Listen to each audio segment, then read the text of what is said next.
Nuevamente, buenas tardes a todos. Agradecemos su asistencia a esta sesión de educación continua del mes de marzo. Con esta sesión vamos a cerrar el ciclo actual de educación continua, que es el ciclo de em, experiencias y evidencia en nutriología. Para iniciar, vamos a darle la bienvenida a nuestra ponente de hoy y me voy a permitir leer su currículum o una síntesis curricular de nuestra ponente de hoy, a quien le agradecemos el haber aceptado estar y participar como ponente con nosotros en el capítulo Nuevo León. Nuestra ponente de hoy es la maestra Renata Sofía Montemayor Salazar. En cuanto a su formación académica, ella es licenciada en nutrición, egresada de la Universidad Autónoma de Nuevo León. Se graduó con la tesis Diseño de un instrumento para evaluar el cumplimiento de la normativa mexicana vigente con relación al etiquetado nutrimental de suplementos alimenticios comercializados para su venta. Realizó su servicio social en el Hospital Universitario Dr. José Eleuterio González. Y un momentito, es que estoy admitiendo más personas que están en la sala de espera.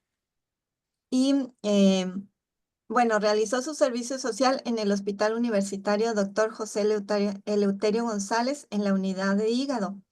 Realizó también una especialidad en nutriología clínica por la Universidad Autónoma de Nuevo León con la tesis titulada Deficiencia de vitamina D y su relación con la morbimortalidad del COVID-19, revisión sistemática.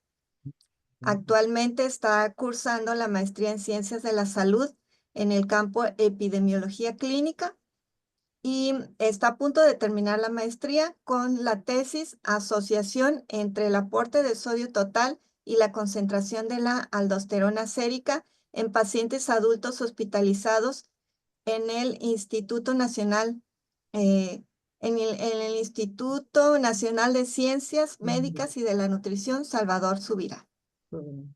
En cuanto a su experiencia clínica, ha realizado rotaciones clínicas en el Departamento de Pediatría Oncológica y Cirugía Bariátrica en el Centro Médico Nacional 20 de Noviembre en la Ciudad de México, en el Departamento de Gastroenterología y Hepatología en el Instituto Nacional de Ciencias Médicas y Nutrición Salvador Subirán, también en la Ciudad de México, en el Departamento de Terapia Intensiva Respiratoria, Medicina Interna y Coloproctología del Hospital General de México, Dr. Eduardo Lisiaga, en el Departamento de Cirugía del Hospital Manuel G. González, también de la Ciudad de México, y en el Departamento de Terapia Intensiva Quirúrgica Médica del Hospital Metropolitano Dr. Bernardo Sepúlveda, de la Secretaría de Salud, aquí en Nuevo León.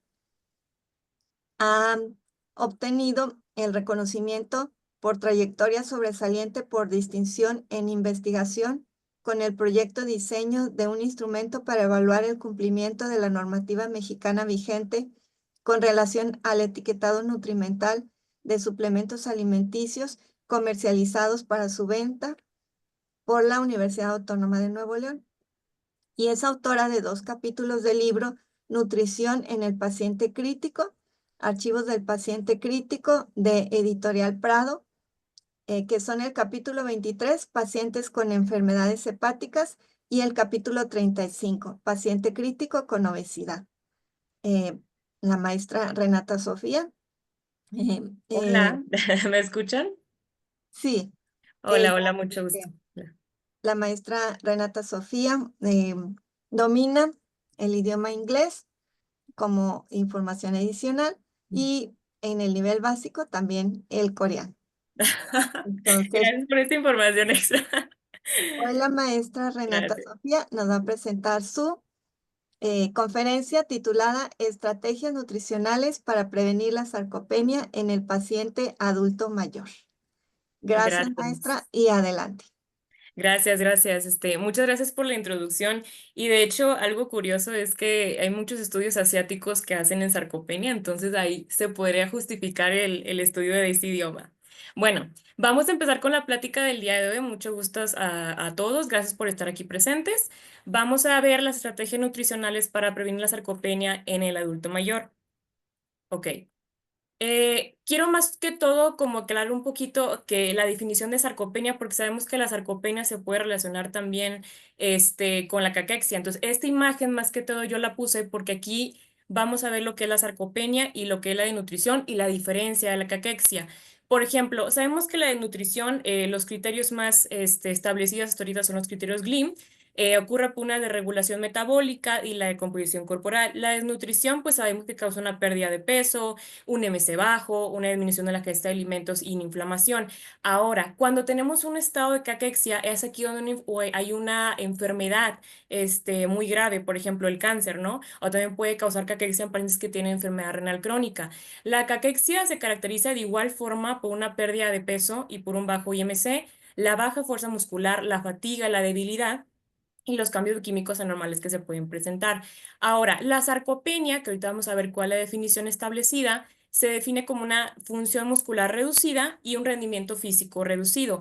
También una baja masa muscular, pero en esta ocasión solamente nos vamos a enfocar a la sarcopenia. Bueno, ahora, ¿qué es la sarcopenia? Realmente la sarcopenia se pueden dividir en dos palabras. Uno que es el SARS, que puede decir el músculo, y penia, que es como deficiencia. Realmente la sarcopenia es la pérdida de masa muscular relacionada con la edad y el declive de la fuerza muscular. En 1989, este fue un fenotipo designado por Rosenberg. Ahora, en 2010, que es un grupo de trabajo europeo sobre la sarcopenia de adultos mayores, que es de las más reconocidas, propuso por primera vez una definición clínica de la sarcopenia. ¿Qué dijeron ellos que era la sarcopenia? La sarcopenia dijeron que era un síndrome de una disminución progresiva y generalizada por la baja masa muscular, que se puede decir como miopenia, asociado con la baja fuerza muscular, que es dinapenia, o este bajo rendimiento físico. Aquí realmente esta sociedad divide la sarcopenia como aguda, como crónica. ¿Qué podría ser aguda? Menor de 6 meses, y qué podría ser crónica mayor a 6 meses.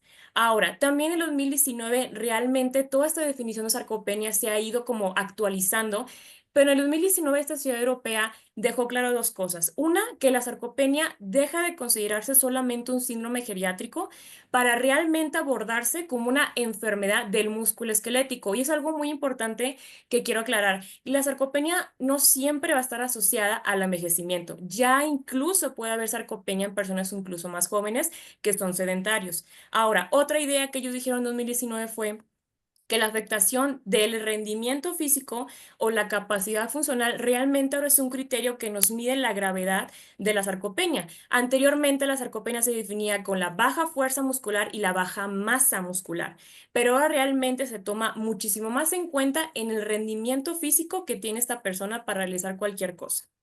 Ahora, esta misma sociedad podemos dividir la sarcopenia en tres niveles. Una sarcopenia leve o presarcopenia, que aquí solamente tendríamos que tener un criterio, que es como la baja masa muscular. Ahora, ¿qué pasa cuando tenemos una sarcopenia moderada? Aquí tenemos que tener un criterio, es decir, la baja masa muscular más dos, o incluso ya podríamos tener el tercer criterio. ¿Cuál sería el segundo criterio? La baja masa muscular y la fuerza muscular. Y ya empezaría a establecerse el tercer criterio, que es el bajo rendimiento físico. Ahora, en caso de sarcopenia grave, aquí tenemos los tres criterios: la baja masa muscular, la fuerza muscular reducida y también este rendimiento físico reducido. Ahora, la epidemiología prácticamente de la sarcopenia es muy importante, que nosotros a partir de los 30 o 40 años nuestra masa muscular va bajando. En 2017 se reportó que un 10% de hombres y mujeres tenían esta condición, estimando que alrededor de 50 millones de personas cursan con sarcopenia. En México, ¿cómo estamos? Aquí realmente en los adultos mayores de 60, 70 años, la frecuencia de la sarcopenia va del 5 al 10% y esta frecuencia aumenta conforme mayor edad. En adultos mayores de 70, 80 años, la frecuencia es un poco mayor, del 10 al 15%. Ahora, también sabemos que esta pérdida de masa muscular y la fuerza en esta población de edad avanzada, especialmente ya en personas que después de los 65, los 70 años, es un grave problema de salud pública. Disminuye alrededor de 8% por año. Ahora, la sarcopenia, además de poner un grave problema en la salud pública, también puede aumentar significativamente esta tasa de hospitalización y la mortalidad en los pacientes adultos mayores o ancianos. Ahora, ¿por qué ocurre la sarcopenia? Realmente es muy importante saber que estamos hablando de pacientes adultos mayores. Sabemos que por general un paciente adulto mayor todas las funciones empiezan a disminuir, pero aquí les voy a establecer o decir por qué ocurre la sarcopenia y por qué se relaciona con la adulto mayor. Ahora, los factores intrínsecos que ocurren en la sarcopenia es la edad. Como ya lo estaba mencionando, conforme nosotros aumentamos de edad, nuestra tasa metabólica basal va bajando. Esto aumenta indirectamente el riesgo de sarcopenia. Ahora, ¿qué también pasa a medida que nosotros aumentamos, crecemos, ¿no? Hay una disminución gradual de la cantidad y el tamaño de estas fibras musculares, lo cual va a ocasionar que haya una degradación de la masa muscular. Ahora, va también a haber alteraciones del tejido muscular que van a estar relacionadas por el simple hecho de ser una persona adulta mayor. Esto va a causar una pérdida grave de la masa muscular. Hay cambios morfológicos en esta fibra que tenemos, entonces ¿qué va a pasar? Que va a ocurrir un deterioro en esta función muscular. Entonces, automáticamente cuando sabemos una persona adulto mayor, por el simple hecho de que es una persona con una edad ya alta, va a tener probabilidad de tener sarcopenia. Ahora, ¿cuál es otro factor que está involucrado?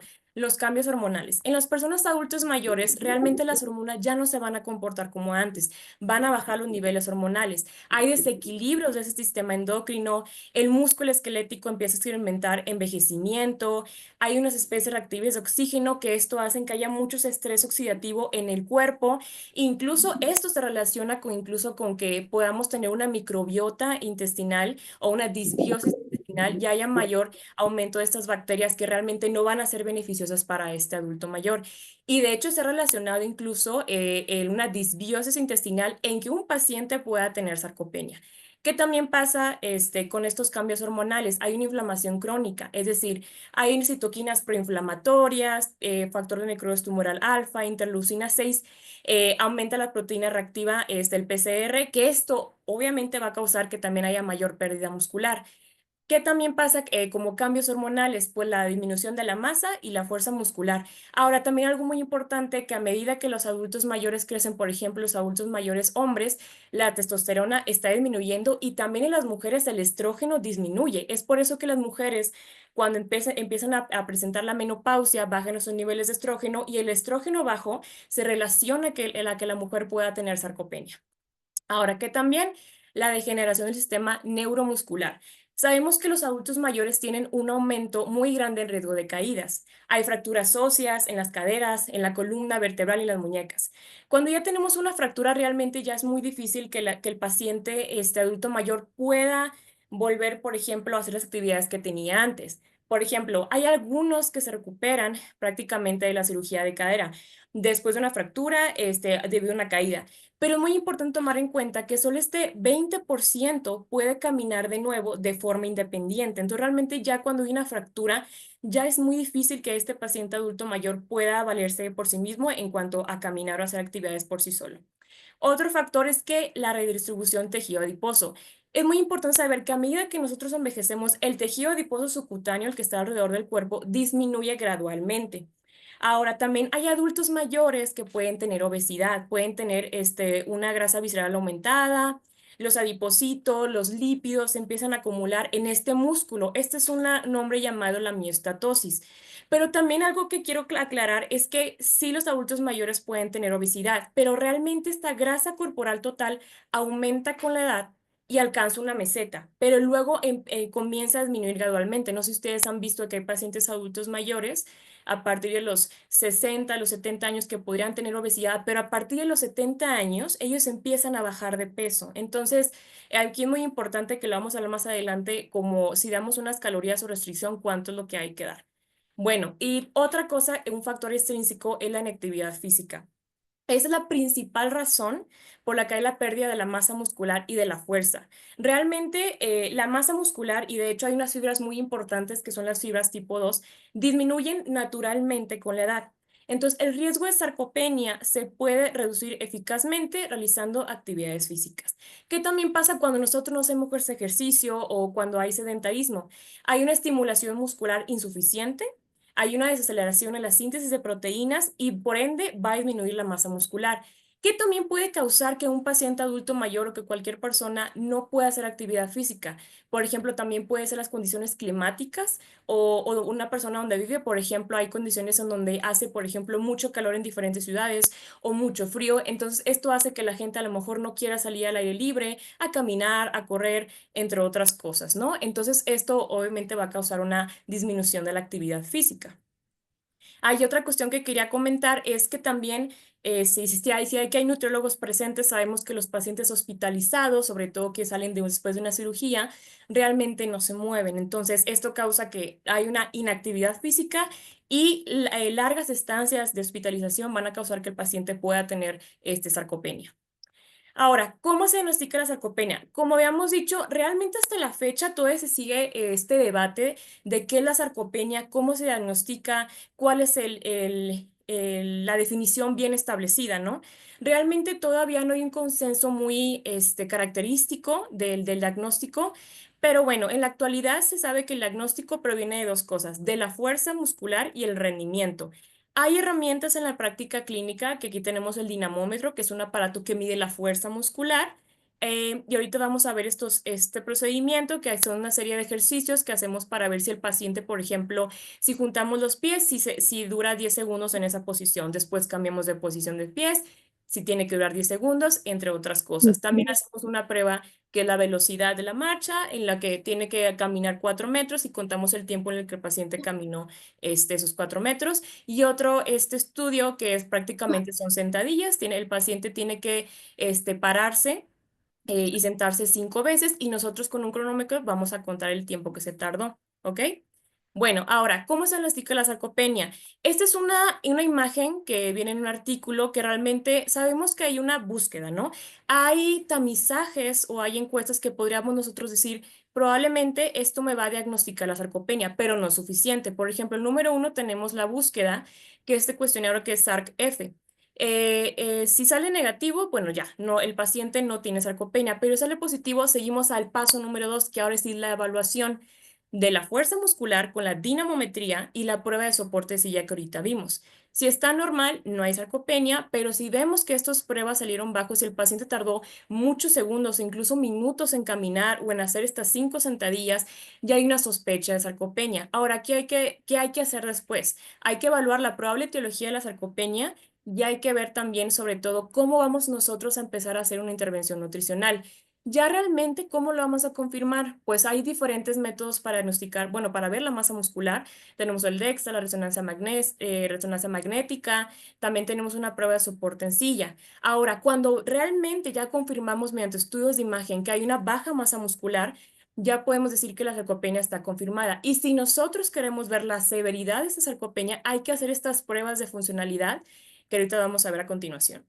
Ahora, esta imagen yo creo que es muy, muy buena porque, como habíamos dicho, hay diferentes instituciones que van a medir la sarcopenia. Tenemos la Guía Europea, tenemos el Grupo Asiático para la sarcopenia, tenemos el Grupo de Trabajo Internacional para la sarcopenia y podemos ver cómo, por ejemplo, dependiendo si nosotros tenemos el DEXA disponible, que en realidad casi no está disponible en muchos hospitales, o si tenemos la fuerza muscular o si tenemos la función muscular, nosotros podemos ver según cada asociación cómo va a estar la fuerza de agarre. Por ejemplo, la guía europea, la fuerza de agarre tiene que ser menor de 27 kilogramos en los hombres y en las mujeres menor de 16 kilogramos. Y el grupo asiático menciona que es un poquito de menor de 28 en hombres y menor de 18 en mujeres. Ahora, si hacemos la velocidad de la marcha, es decir, que cuánto se tarda el paciente en caminar esos 4 metros, si vemos que el paciente se tarda menor de 0,8 metros, acá casi no alcanza una buena distancia, podemos decir que este paciente podría tener riesgo de sarcopenia. Ahora, como estos métodos son de imagen. Lo malo de estos métodos, por ejemplo, que estamos viendo en la imagen, es que esto como la tomografía, son muy, pues son estudios que realmente son muy poco accesibles, son muy costosos y también a veces causan mucha radiación, que eso es a veces en procedimientos, por ejemplo, pacientes que tienen alguna cuestión crónica, realmente la radiación no sería bueno para ellos. Ahora, aquí lo que aquí lo puse es un ángulo, es un aparato que se llama el RJL. Es un aparato realmente que, por ejemplo, acá en el Instituto de Nutrición utilizamos mucho y que se ha establecido que puede incluso diagnosticar la sarcopenia. ¿Mediante cuál? Mediante el ángulo de fase. Por ejemplo, es una imagen que les quiero mostrar y en esta imagen, en este estudio, ellos quisieron medir la sarcopenia utilizando este ángulo de fase con este aparato. ¿Y qué se dieron cuenta? Que los pacientes realmente que tienen un ángulo de fase menor, por ejemplo, aquí está la proporción de un ángulo de fase menor a 3,65, tenían menor probabilidad de supervivencia y tenían mayor probabilidad de sarcopenia. Ahora, aquí tenemos realmente toda la evaluación para nosotros ver si el paciente tiene sarcopenia. ¿Qué tenemos? La antropometría. También podemos hacer estos estudios antropométricos como la circunferencia de pantorrilla y como la medición de media del brazo. ¿Qué podemos decir en la circunferencia de pantorrilla? Si vemos que un paciente adulto mayor tiene menor de 31 centímetros, podemos decir que ese paciente tiene riesgo de sarcopenia.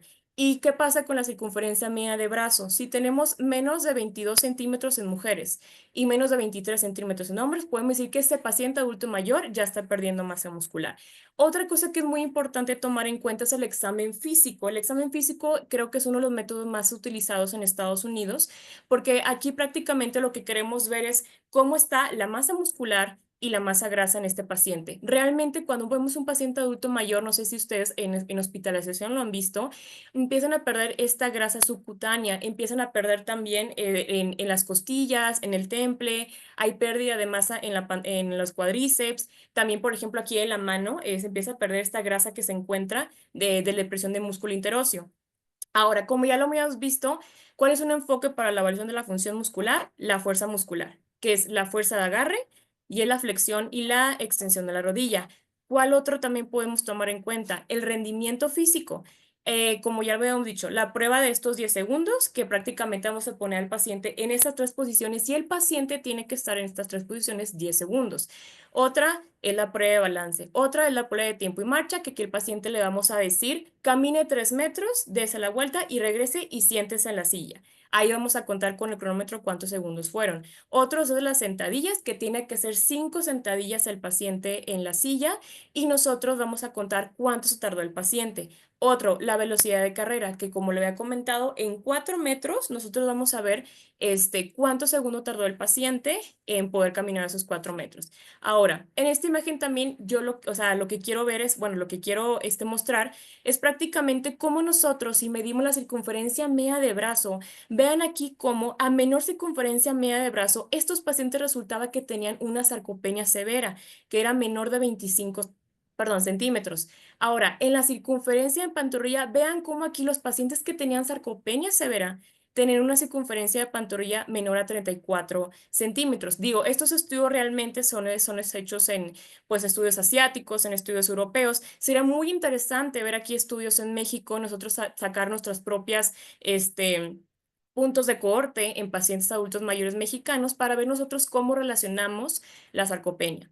Ahora, ¿por qué se da la sarcopenia realmente? Sabemos que la sarcopenia, hay factores realmente que involucrados en que un paciente pueda aumentar de masa muscular o pueda perder la masa muscular. Si nosotros tratamos de hacer una hipertrofia normal, ¿no? Realmente sabemos que tenemos que estimular diferentes vías. Una de las más populares es la vía de la mTOR.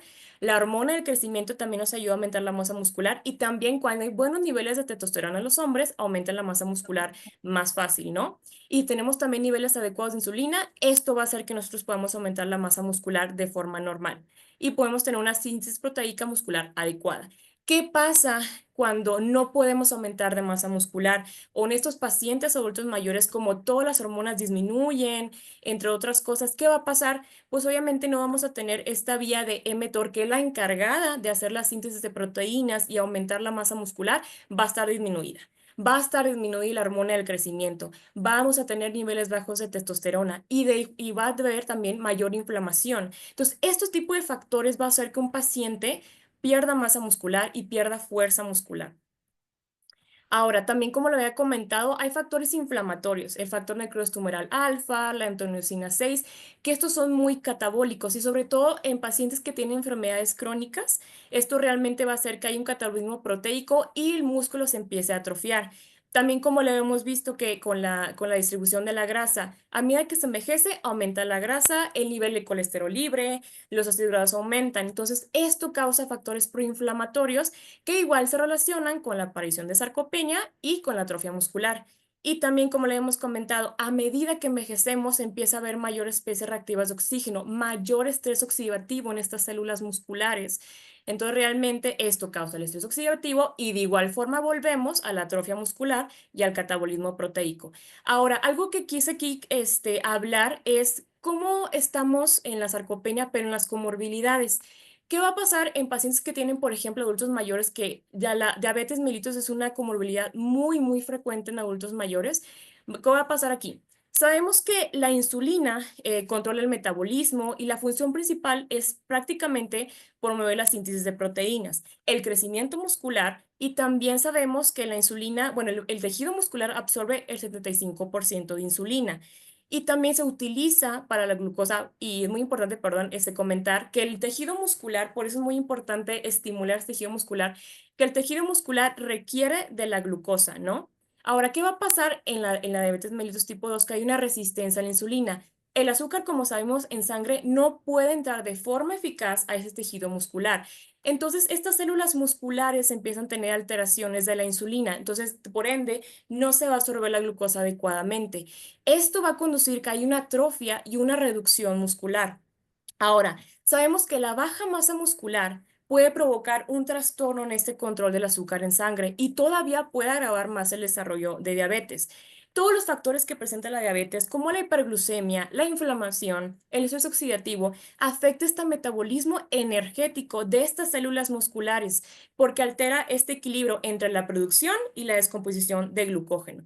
Entonces, al nosotros no tener glucógeno, haber una disminución de este almacenamiento del glucógeno en estas células musculares, hace que un paciente pueda tener sarcopenia. Entonces, realmente un paciente que tiene resistencia a la insulina, sabemos que definitivamente puede presentar ya disminución de la masa muscular o puede tener un poco de dificultad para aumentar la masa muscular, porque nosotros tenemos que tener unos buenos niveles de insulina para poder nosotros causar una hipertrofia. Ahora, ¿qué pasa con enfermedades del corazón? Que de hecho las enfermedades del corazón son la primera causa de mortalidad aquí en México. La sarcopenia es muy importante, es una causa muy importante para la baja función física y disminución en la función cardiopulmonar.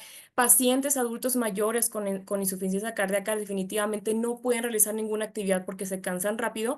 Esto conlleva a que no hagan actividad física y por ende causa sarcopenia. También el envejecimiento y esta disfunción que presentan los adultos mayores en el sistema locomotor, como lo había mencionado, limita el ejercicio en estos pacientes y puede aumentar el riesgo de otras enfermedades cardiovasculares. Ahora, como le había comentado, ¿qué enfermedades del corazón se pueden relacionar con esto? La insuficiencia cardíaca, la hipertensión arterial o la enfermedad coronaria, que como lo había mencionado, causa inactividad física, hay estrés oxidativo, hay desnutrición, lo cual esto va a haber una pérdida de la degeneración muscular y de proteínas, va a haber atrofia de estos miocitos cardíacos en el corazón, ¿no? Esta vía mTOR, que acuérdense que esta vía es la importante para la síntesis muscular, va a disminuir y por ende, ¿qué va a causar la sarcopenia en estos pacientes? El riesgo de caídas, el riesgo de fracturas, fragilidad, caquexia y mortalidad. Ahora, otra enfermedad que es muy, muy común es la enfermedad renal crónica, que también lo quise poner aquí. Los pacientes de edad avanzada con enfermedad renal crónica son muy propensos a que haya una función, en el declive, perdón, de la función cognitiva y física, depresión, desnutrición, osteoporosis y fragilidad. Ahora, la sarcopenia y la fragilidad son muy, muy prevalentes, de hecho, en esos pacientes con enfermedad renal crónica, en diálisis y sin diálisis. ¿Por qué? Porque realmente cuando hay una enfermedad renal crónica hay una pérdida del metabolismo y una disfunción renal. Entonces, a mayor inflamación crónica, aumentan estas toxinas urémicas. Estas toxinas urémicas causan un catabolismo proteico, lo cual va a llevar a la pérdida de masa muscular y también de la fuerza muscular. Ahora, Realmente en pacientes que ya están en procesos como diálisis o hemodiálisis hay una actividad restringida y sobre todo una fatiga después de la diálisis. Y esto obviamente va a cortar el tiempo para que el paciente pueda hacer actividad física, lo que esto va a perjudicar la función muscular. ¿Qué va a pasar en esos pacientes adultos mayores que tengan hemodiálisis o diálisis peritoneal? Pues obviamente sabemos que estos procesos de la hemodiálisis y la diálisis estimulan todavía más la degradación de proteínas. Esta pérdida de proteínas va a persistir incluso después de terminar esas sesiones de diálisis, lo cual va a causar una pérdida de masa muscular. Aquí, ¿cuáles son algunas recomendaciones que es importante tener en cuenta en estos pacientes que tienen enfermedad renal crónica? Cuando estamos en estadio 3 y 4, sabemos que las recomendaciones son de 0,6 a 0,8 gramos por kilogramos al día. Pero es muy importante tomar en cuenta que si ya el paciente tiene sarcopenia grave, podemos dar de 1 gramo por kilogramo al día. Ahora, en enfermedades, bueno, enfermedad renal crónica, pero con un grado K, 5, aquí realmente, y ya con diálisis, hay que reponer estas pérdidas proteicas y se puede dar ya incluso un aporte de 1,2 a 1,4 gramos por kilogramos al día. Ahora sí, el tratamiento de la sarcopenia. ¿Cómo lo vamos a vivir nosotros? Uno, ejercicio físico de resistencia y aeróbicos. Dos, la nutrición. Hay que hacer mayor ingesta proteica, hay suplementos de proteína y una ingesta calórica que realmente la guía europea de la ESPEN recomienda 30 kilocalorías por kilogramo. Ahora, puede pasar que un paciente adulto mayor tenga obesidad. Sin embargo, nosotros podemos hacer una restricción para que ese paciente baje de peso. Pero es muy importante que no podemos nosotros dar una restricción mayor de 500 calorías porque sabemos que es un adulto mayor. Sí, probablemente en estos momentos presenta obesidad, pero a medida que avanza, él va a ir bajando de peso gradualmente. Entonces hay que tener muchísimo cuidado y tener controlado. Si tenemos un paciente adulto mayor con obesidad, ¿cuánta restricción le vamos a estar dando? Ahora, otra alternativa, hay medicamentos que pueden estimular esta síntesis muscular o anabolismo. Y por último, la terapia hormonal. Hay diferentes terapias que se han dicho que pueden beneficiar a los pacientes, por ejemplo, la testosterona, la suplementación con grelina para que el paciente pueda estimular el apetito, la suplementación con hormona del crecimiento, que sabemos que esto estimula la masa muscular. Sin embargo, es bien importante tomar en cuenta que la testosterona y la hormona de crecimiento pueden tener efectos adversos y realmente en la actualidad no han sido muy bien estudiados estos factores. Entonces, yo sería muy importante ver que antes de nosotros recomendar cualquier fármaco, entre otras cosas, sí ver muy bien la literatura, porque realmente hay muchos efectos adversos de la testosterona y la hormona del crecimiento. Ahora, ¿cuáles son los tres pilares que yo creo que son importantes para prevenir la sarcopenia? Uno, la proteína. Los aminoácidos esenciales, como la leucina y la isoleucina, son necesarios, que es parte de los aminoácidos ramificados, son esenciales para promover la síntesis de proteínas musculares. Ahora, la vitamina D. La vitamina D ha sido muy estudiada en cuanto a que mejora la función inmune, pero también se ha estudiado en que puede mejorar incluso esta fuerza muscular. Ahorita vamos a ver más a detalle qué hizo la vitamina D. Y por último, el HMB, que es hidroxibeta-metilbutirato. Este metabolito es un activo del aminoácido esencial leucina y tiene un efecto muy importante que ahorita vamos a ver sobre la sarcopenia. Vamos a hablar de la proteína. Si nosotros aumentamos la ingesta habitual de proteínas, podemos incluso mejorar este control de azúcar en sangre y mantener la masa muscular en los pacientes. También podemos promover el control de peso y reduce la inflamación. La proteína sabemos que es uno de los nutrientes muy esenciales para la función muscular y también para la síntesis muscular. ¿Cuál es una recomendación en estos pacientes adultos mayores con sarcopenia de proteína? De 1,6 gramos por kilogramo de proteína al día. Ahora, la ESPEN recomienda que en personas con enfermedades crónicas podemos ir de 1,2 a 1,5 gramos por kilogramos de proteína. Y es muy importante que de hecho se ha visto en mucha literatura en los artículos que hablan de sarcopenia que el paciente adulto mayor tenga una ingesta de preferencia de 25 a 30 gramos de proteína en cada tiempo de comida. Es decir, que en el desayuno aproximadamente él puede ingerir 25 a 30 gramos, en la comida también y en la cena también, para poder tener una buena síntesis muscular y de proteínas durante el día. Ahora, el HMB. Es un metabolito muy bien estudiado. Sabemos que viene de la leucina. Y esto es muy importante porque ha sido de los más estudiados. Esta inhibe que hay una pérdida muscular.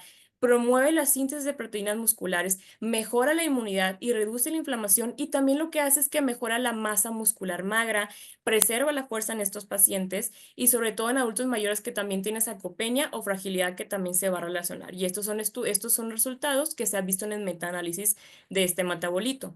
Ahora, la leucina. Sabemos que la leucina es parte de los aminoácidos ramificados, pero es otro de los componentes más estudiados en la sarcopenia en adultos mayores.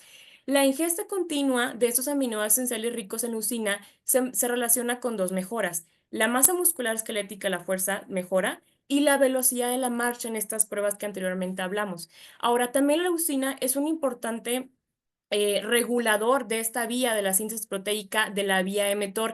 Si nosotros ingerimos buenas cantidades de leucina, por ejemplo, la leucina se encuentra en los productos como el pollo, la carne, el huevo, la leche, nosotros podemos activar esta vía mTOR y podemos hacer que podamos aumentar de masa muscular. ¿Cuál ingesta recomendada de leucina? Se recomienda que sean de 3 gramos en las 3 comidas principales. Como lo he comentado, tener una ingesta de 25 a 30 gramos de proteína por tiempo de comida. La vitamina E del calcio. Sabemos que la vitamina E es una nutriente liposoluble, fortalece mucho la salud ósea. Sabemos que en los pacientes adultos mayores realmente hay mucha frecuencia de prevalencia de las caídas, ¿no? Entonces, esto lo que hace la vitamina E es que promueve esta absorción de minerales esenciales como el calcio y el fósforo, ¿no?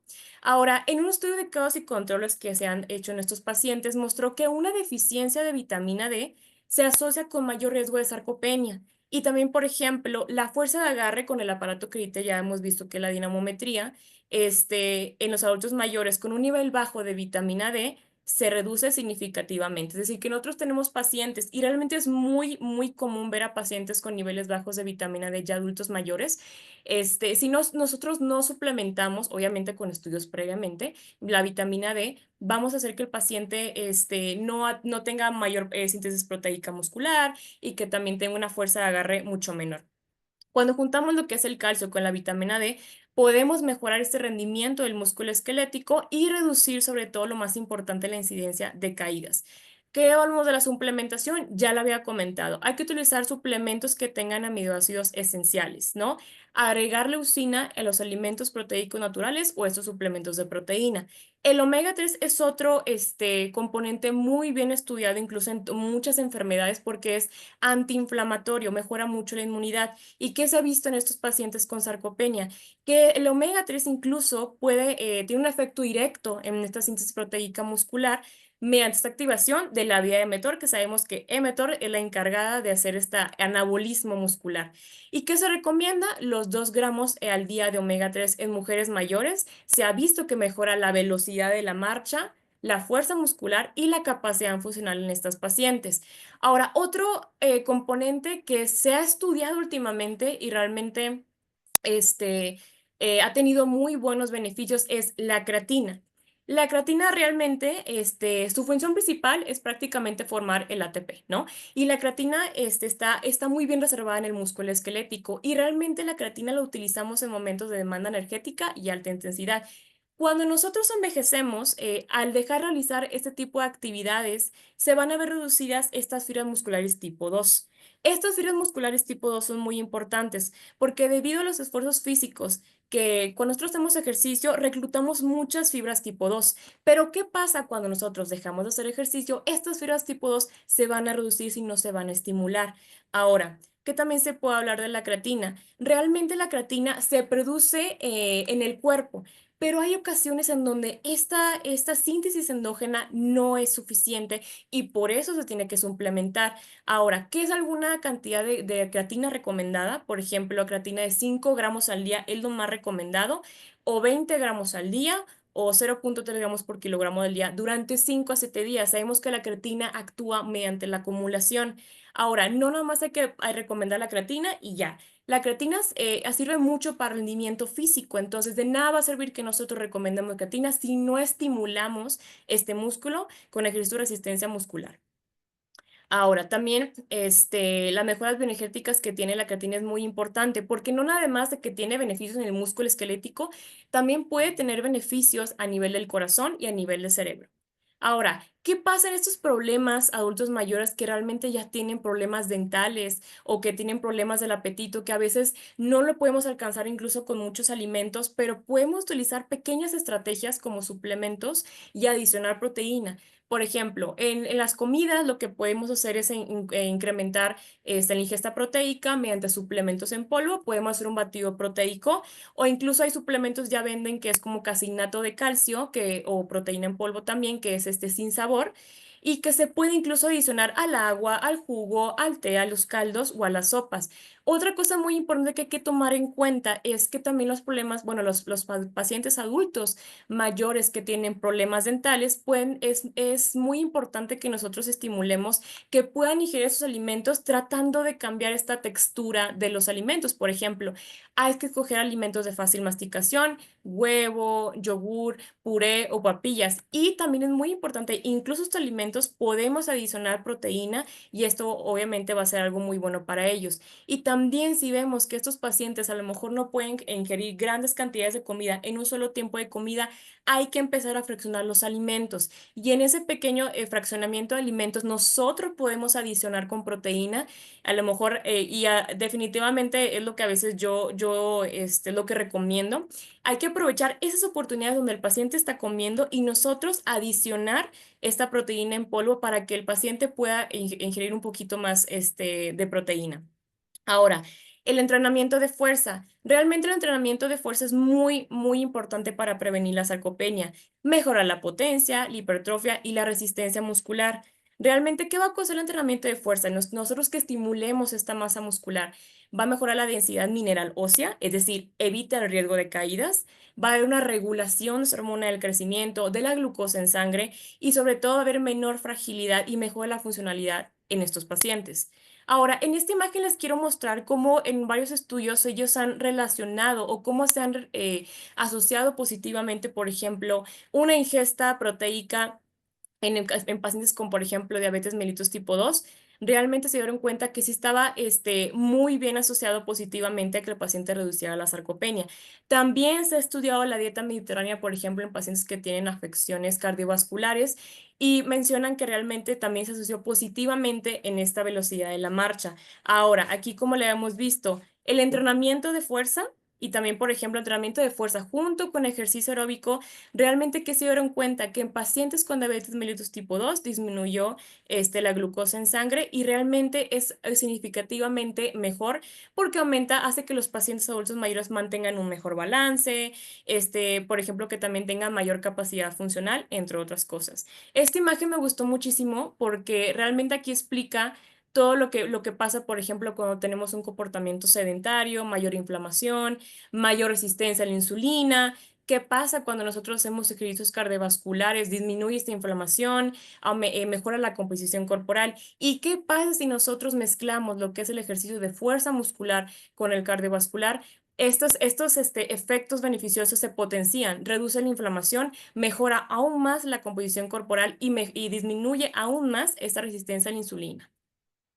Ahora, el ejercicio físico realmente, si ustedes lo buscan en internet, va a haber diferentes métodos de entrenamiento. Realmente no se tiene como un consenso bien establecido cuál es la rutina perfecta para que un paciente adulto mayor pueda evitar la sarcopenia. Sin embargo, aquí les quiero mostrar, por ejemplo, cómo en este estudio ellos vieron qué pasaría si nosotros recomendamos un ejercicio de entrenamiento físico con fuerza. Se dieron cuenta que la fuerza de agarre con el dinamómetro mejoraba muchísimo más, es decir, que los pacientes podían tener mucho más fuerza utilizando este aparato.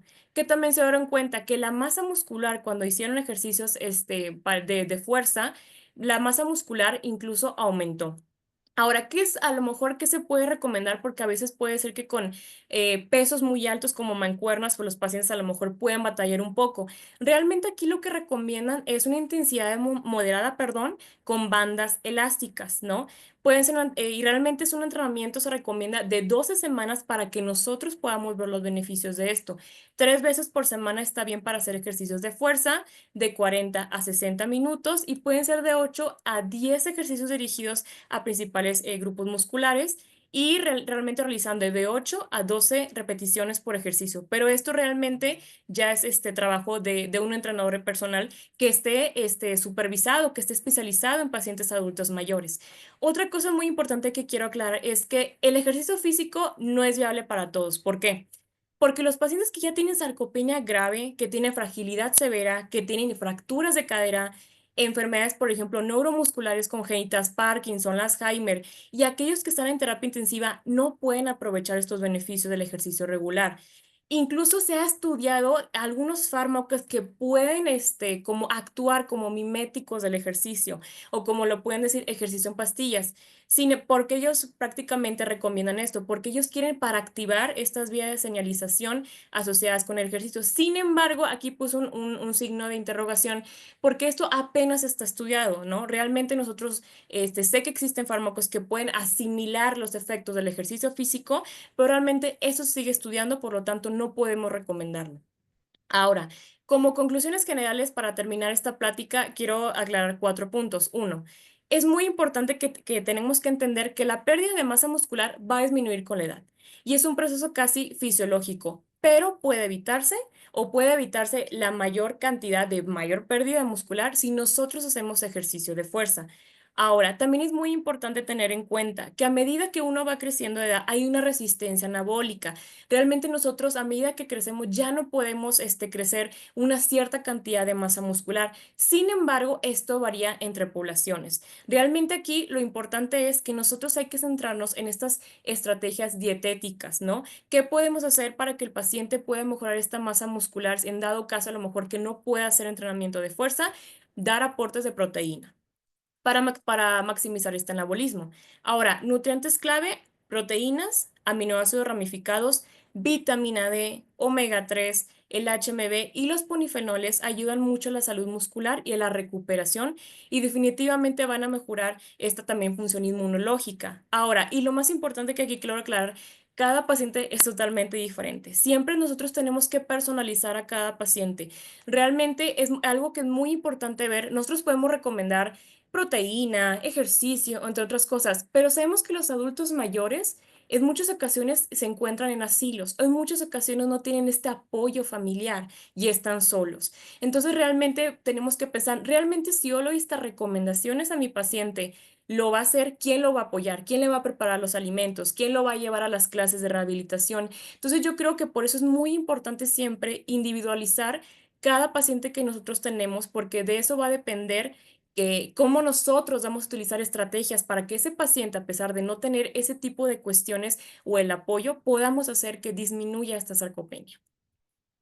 Y bueno, otra conclusión general, igual para que se quede muy bien claro, podemos dar una ingesta proteica de 1 o 1,5 gramos por kilogramos al día. Esto ya va a cambiar si tiene enfermedad renal crónica. 25 a 30 gramos de proteína por tiempo de comida. La leucina también es muy importante. Podemos hacer una administración de 2,5 a 2,8 o 3 gramos al día. También, si vemos que nuestro paciente tiene bajos niveles de vitamina D, es muy importante suplementar, pero antes hay que pedir los exámenes previamente para ver nosotros cuál dosis es adecuada a nosotros recomendar.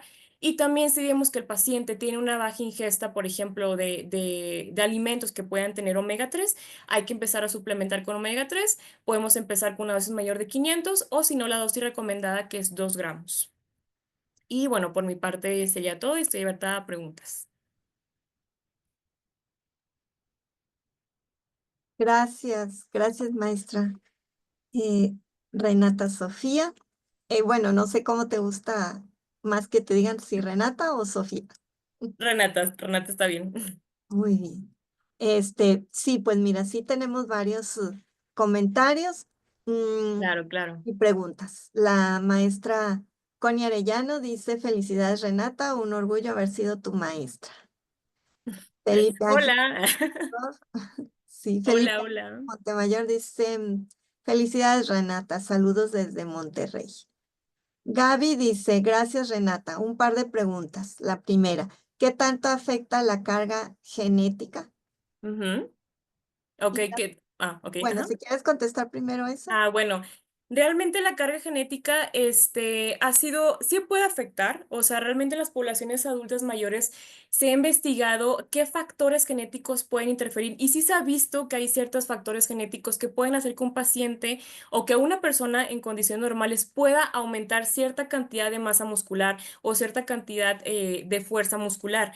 Realmente sí se estudian estas cargas genéticas y sí puedo decirlo que sí tiene mucho que ver la genética en nosotros también cómo metabolizamos la proteína, cómo la digerimos, también qué cantidad de masa muscular nosotros podemos aumentar. Entonces, realmente la carga genética sí se ve muy influenciada. Sin embargo, pues bueno, a la actualidad se siguen haciendo estudios para ver cuáles precisamente esos metabolitos genéticos son los encargados y sobre todo no nomás en población, porque son diferentes estudios, por la población mexicana, población asiática, población europea. Entonces, definitivamente cada población tiene una carga genética diferente y cada persona tiene una carga genética diferente y sí, sí se relaciona muchísimo. Otra pregunta que estoy viendo aquí es, Bueno, mira, la sí. segunda pregunta que hizo también Gaby dice, las métricas o variables que has mencionado son bastantes. Hay estudios realizados con lógica difusa. Sugiero que sería muy revelador este método de análisis. Me refiero al diagnóstico y gravedad, por supuesto, dice. Sí, realmente si uno busca en internet, hay muchos metaanálisis. Cuando hablamos de la sarcopenia, de estrategias nutricionales en estos pacientes, realmente la mayoría de los estudios son ensayos clínicos o son metaanálisis.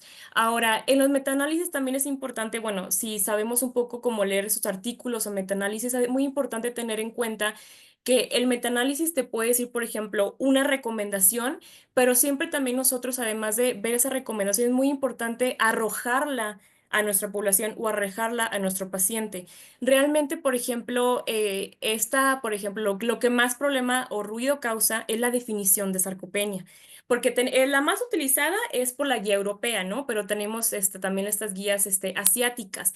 Todavía, si nosotros buscamos en internet la definición de sarcopenia en metaanálisis o en revisiones narrativas, te pueden decir que va a diferir mucho. ¿Por qué? Porque lo que pasa es que hay pacientes que pueden tener muy buena masa muscular, pero la fuerza realmente no es muy buena. O a lo mejor hay pacientes que tienen muy buena fuerza muscular, pero no tienen tanta masa. Por eso hay tantos como desafíos en esta propia definición de la sarcopenia, ¿no? Entonces realmente sí es muy importante, bueno, esto ya sugerencia para los investigadores, que sí traten de analizarlo de forma adecuada, ¿no? Y sobre todo que aquí en México se puedan hacer estudios, ¿no? Porque aquí en México hay estudios muy pobres para evaluar la sarcopenia en población mexicana. Realmente esto no tenemos guías europeas o asiáticas, pero sí es muy importante saber analizarlo y sobre todo saber arrojarlo o contextualizarlo realmente a nuestros pacientes o a la población mexicana.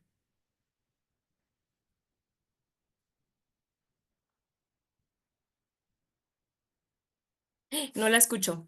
Ah, sí, Sí, sí, disculpa. sí. La siguiente pregunta la hace Juliet. Ujú. La maestra Juliet dice una pregunta con respecto a la creatina para esta población, ¿en qué momento se sugiere darla? ¿Antes Ok. o después de su actividad física? Ok, realmente la creatina actúa por acumulación. O sea, lo más recomendado es realmente nosotros empezar a suplementar al paciente con creatina. Pero, y esto obviamente ya conforme el paciente vaya haciendo ejercicio físico, va a mejorar el rendimiento. Pero no se trata si darle antes o después, por ejemplo, como cuando damos proteína que se ha estudiado. Bueno, si das proteína después del ejercicio, aumentas mejor la síntesis muscular. La creatina no funciona igual. La creatina tú la tienes que ingerir por cierto tiempo para que actúe por acumulación y por esa misma acumulación, al nosotros sumar con un ejercicio de fuerza o aeróbico, obviamente ya se van a empezar a ver estos efectos. Ahora, también es muy importante que en cuanto a la creatina, que también lo quería aclarar, siempre hay que personalizar, ¿no? O sea, no a todos los pacientes vamos a recomendarles creatina. De nada sirve nosotros recomendar la creatina si no estimulamos esta masa muscular o esta fibra muscular. Entonces, muy importante que antes de nosotros poder recomendar la creatina, asegurarse que ese paciente realmente sí tiene unos buenos hábitos de ejercicios. Muy bien. También nos dice Vanessa Domingo, dice, buenas noches, excelente tema e información. ¿Qué porcentaje sugieres de proteína animal y vegetal para alcanzar este 1,5 a 1,6 gramos por kilogramo? Supongo que en porcentajes, o sea, supongo que de 15 a 20% de proteínas, igual como de carbohidratos 50 a 60. Más que todo, cómo nosotros los nutriólogos acomodamos los porcentajes. Pues realmente, si hablamos de porcentajes, puede ser de 15 a 20% de proteína, que ya después, bueno, algo que a mí me gusta más que todo hacer en los cálculos es primero, antes de los porcentajes, primero calcular gramos por kilogramos. No, porque así vamos a ser un poquito más exactos. A veces cuando hacemos los cálculos, estos dietocálculos, realmente a veces nos podemos poner porcentajes, podemos ser el 25%, 30%, y a lo mejor cualquiera diría, ay, es que es bastante, pero si ya lo arrojamos a calcularlo por gramos por kilogramo, realmente es algo, no es tan grave y realmente es una cantidad que el paciente va a requerir. Pero si lo hablamos de una forma general o habitual, puede ser de 15 a 20 gramos. Ujú. Em, Dice la maestra Connie Arellano, dice, en relación a la relación de proteína, ¿cuál es, o a la ración de proteína, cuál es la que se recomendaría para los diferentes grupos de edad, empezando por los adolescentes, Ujú. solatada o farmacéutica especializada? Ok, y los adolescentes, bueno, aquí estamos hablando de otro grupo de edad, pero bueno, en los adolescentes realmente pues sí es un poco importante tener muy bien también, bueno, sobre todo asistir con una nutrióloga que esté especializada en pediatría o algo así, pero por ejemplo, aquí en los adolescentes yo desconozco cuál es la cantidad adecuada en estos pacientes. Lo que sí puedo hablar es sobre todo de de la proteína isolada. La proteína isolada es una proteína que es muy limpia realmente. Se absorbe de un poco manera más rápida y además son las más recomendadas porque realmente si nosotros utilizamos una proteína muy entera, a veces la proteína al estar entera puede causar algunas alteraciones gastrointestinales. Entonces, por eso lo que yo sí recomiendo es prácticamente hacer una buena recomendación de una proteína que sea isolada. Y aquí puedo ver adulto tercera edad. Ah, ok, es que estoy viendo los comentarios.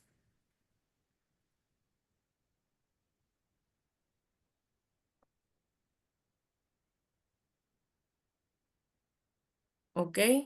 Dice que por lo que Sí. mencionaste de dar en estos grupos de edad. O sea, pero no entiendo la pregunta. Igual, maestra Connie, si me puede como que... Ah, ok, muy bien. Ya entendí la pregunta de Vanessa. Perdón, Vanessa. Mira, de los 30 gramos de comida, bueno, aquí estamos hablando realmente, si nos vamos a un método, un contexto de paciente renal, sí. O sea, realmente esos 30 gramos de comida y si lo dividimos entre proteína animal y vegetal, sí podría, por ejemplo, ser en un por ciento 70 vegetal y 30% animal. Pero aquí estamos hablando de un paciente adulto mayor que tiene un contexto de enfermedad renal. Estamos hablando de enfermedad renal, pero ya si tú lo quieres arrojar a otro tipo de enfermedad que no sea renal, sí realmente se recomendamos un poquito más de ingesta animal que de vegetal.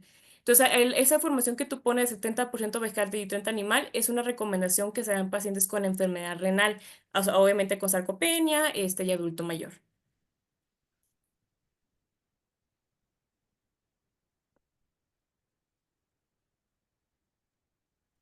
Hola, hola, hola, buenas noches a todos. Perdón por prender mi Hola, maestra micrófono. Connie, ¿cómo está? Qué orgullo verte y escucharte Hola, más. Me refiero, hola. Renata, que Sí, mencionaste en el transcurso de la charla que muy buena sí. información y fuentes muy recomendadas y actuales. Mencionaste que también ahorita cuestiones de sarcopenia no es nada más de los adultos o de los adultos mayores. Ah, claro. También mencionaste a los adolescentes. Entonces, ahorita a mí me han llegado gente al consultorio que tienen músculo, pero no tienen fuerza, y en Ujú, el gimnasio le dicen pues que tómate tal isolatada más la creatina, que ya la contestaste.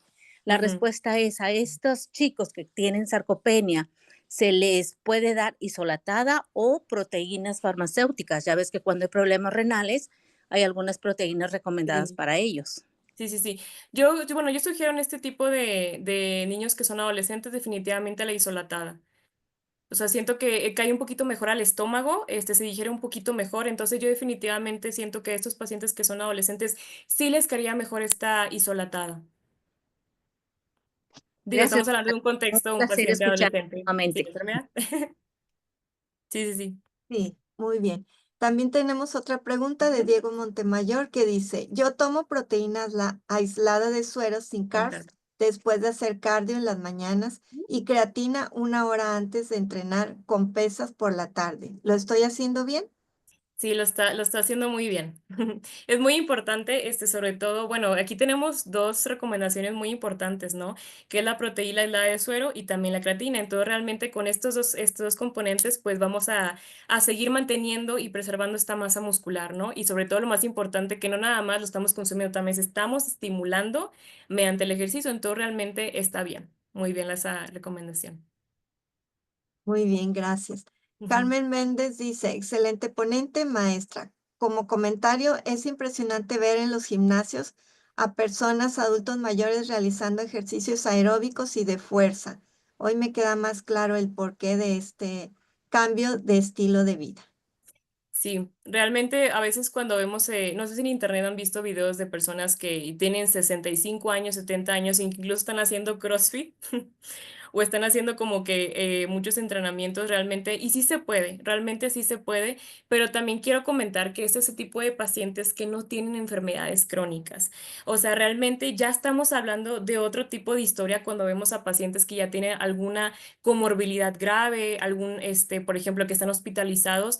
Ese tipo de pacientes creo que son los pacientes que más dificultad tenemos nosotros para poder lograr estas estrategias. Gracias. También dice Jonathan Pérez, dice, en el caso de la prueba de las sentadillas, ¿cuánto Ujú. es el tiempo para poder ver riesgo de sarcopenia? Saludos y muy buena ponencia. Ok, gracias. Realmente, bueno, como habíamos visto, para el diagnóstico de la sarcopenia es una serie de pasos.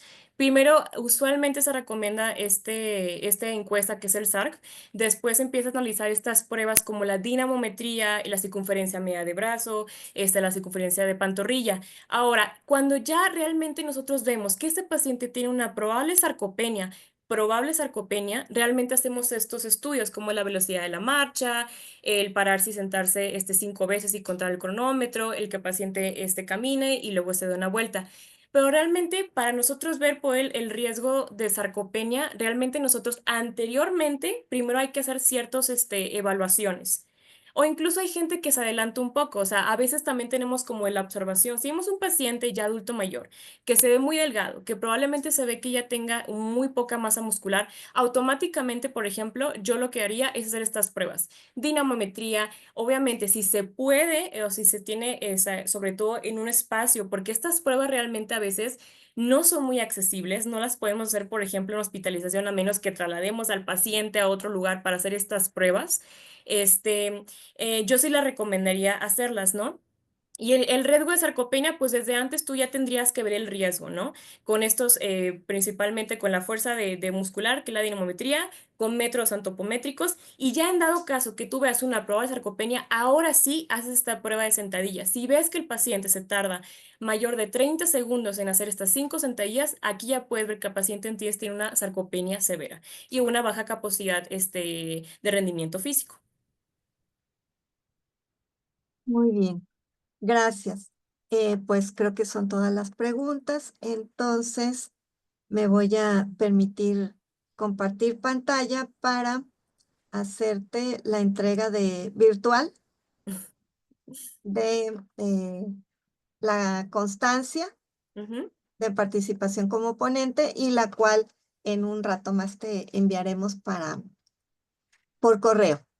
Esta constancia dice Colegio Mexicano de Nutriólogos, capítulo Nuevo León, con registro ante la Dirección General de Profesiones, otorga la presente constancia a la especialista en nutriología clínica Renata Sofía Montemayor Salazar por su participación como ponente de la sesión de educación continua con el tema Estrategias nutricionales para prevenir la sarcopenia en el adulto mayor con una duración de 2 horas, bajo el aval curricular del Colegio Mexicano de Nutriólogos, capítulo Nuevo León, dentro del programa de educación continua, experiencias y evidencia en nutriología. Monterrey, Nuevo León, a 18 de marzo 2025. Y firmamos una servidora, Evelia Saldaña, como presidenta de capítulo y la licenciada Sagrario de Jesús Quiroz Leal como secretaria de capítulo. Esta constancia, pues, en un rato más te la haremos llegar por correo. Agradecemos una vez más tu tu disposición para participar hoy con este importante tema. Muy interesante la ponencia. Agradecemos los conceptos actualizados y para antes de finalizar, bueno, ya pusimos en el chat el enlace para que registren su asistencia a la sesión y les quiero pedir por favor a quienes puedan abrir su cámara para tomar unas capturas de pantalla debido a que esta es la sesión con la que estamos cerrando nuestro ciclo de educación continua de la gestión actual del A ver Consejo si quieren. Directivo 2023-2025 y pues les agradecemos el que hayan estado de manera continua asistiendo a nuestras sesiones de educación continua. Entonces, un momentito, vamos a ir tomando algunas capturas de pantalla. No sé si, déjenme ver quién más está.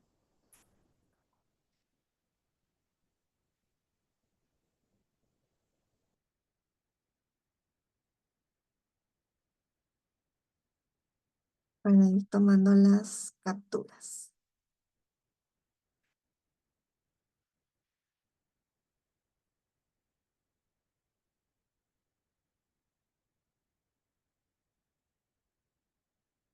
Ujú.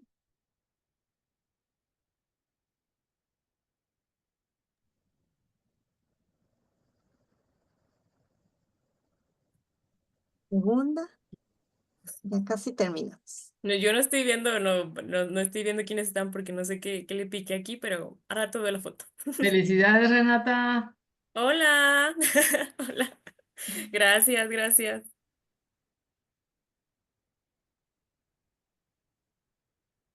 Vamos la tercera.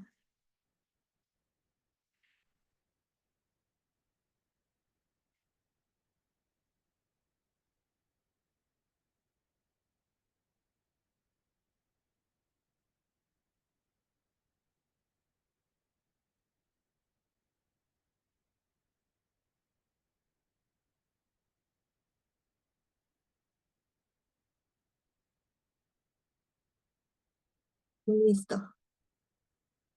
Listo, gracias a todos por su Gracias. asistencia y pues esperamos que estén pendientes de nuestras redes sociales de Capítulo Nuevo León, porque próximamente pues va a iniciar el nuevo ciclo ya con el nuevo consejo directivo y pues gracias a todos. Gracias, gracias a todos. Gracias. Adiós. Hasta luego. Hasta Gracias.